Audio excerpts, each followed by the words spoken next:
Assalamualaikum warahmatullahi wabarakatuh. Waalaikumsalam warahmatullahi wabarakatuh. Di sini kami kelompok 1 akan mempresentasikan materi penganggaran bisnis forecast penjualan. Apa itu forecast penjualan? Forecast penjualan atau perkiraan penjualan adalah proses memperkirakan pendapatan masa depan dengan memprediksi jumlah produk atau layanan yang akan dijual oleh unit penjualan yang dapat berupa tenaga penjualan perorangan, tim penjualan, atau perusahaan pada minggu, bulan, kuartal, atau tahun berikutnya.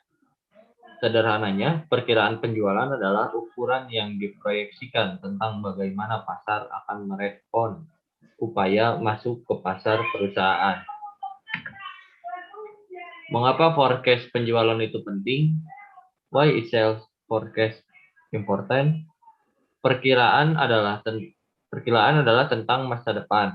Sulit untuk melebih-lebihkan betapa pentingnya bagi perusahaan untuk menghasilkan perkiraan penjualan yang akurat.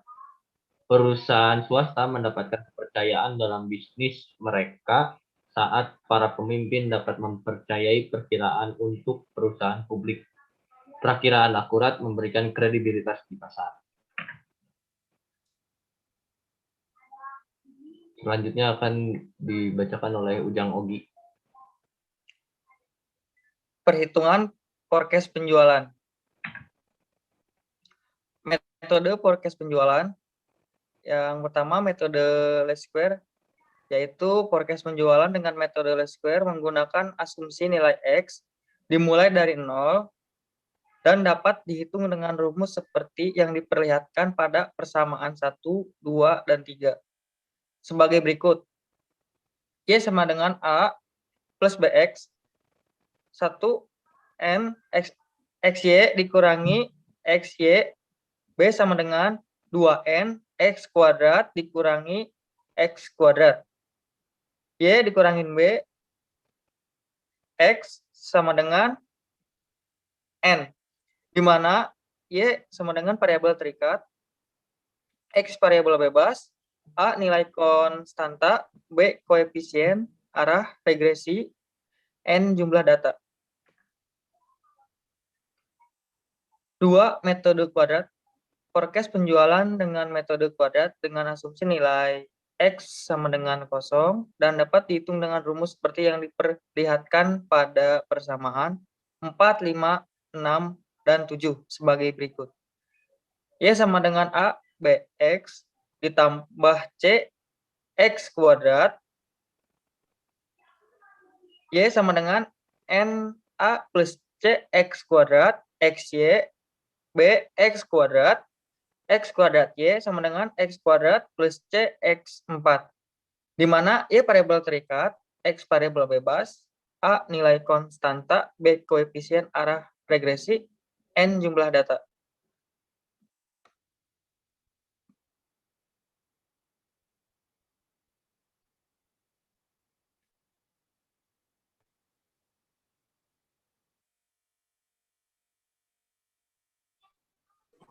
Slide selanjutnya.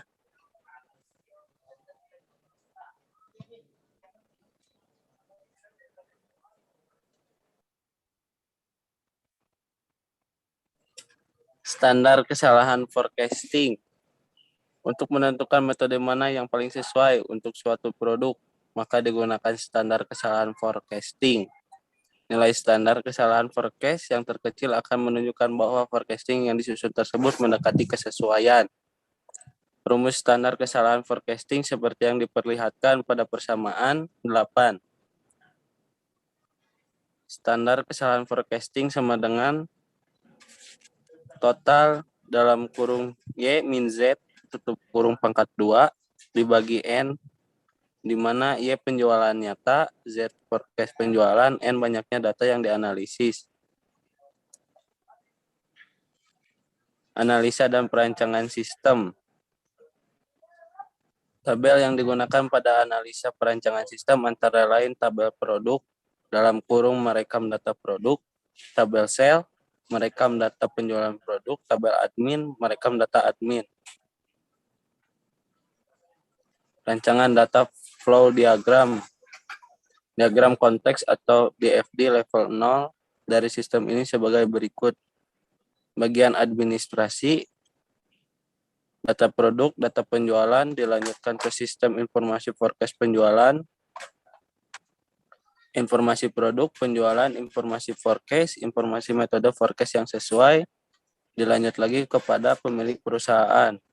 Dari pemilik perusahaan, ada produk, data range, forecast range, metode forecast, kepada sistem informasi forecast penjualan, dilanjut kepada bagian administrasi, ada informasi produk, informasi penjualan.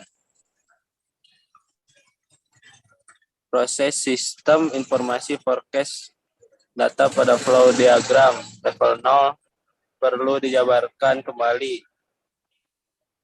DFD level 1 seperti gambar di bawah ini. Seperti yang Anda lihat, itulah gambar yang ada pada proses informasi forecast dan pada data flow diagram. Lanjut. Baik, terima kasih.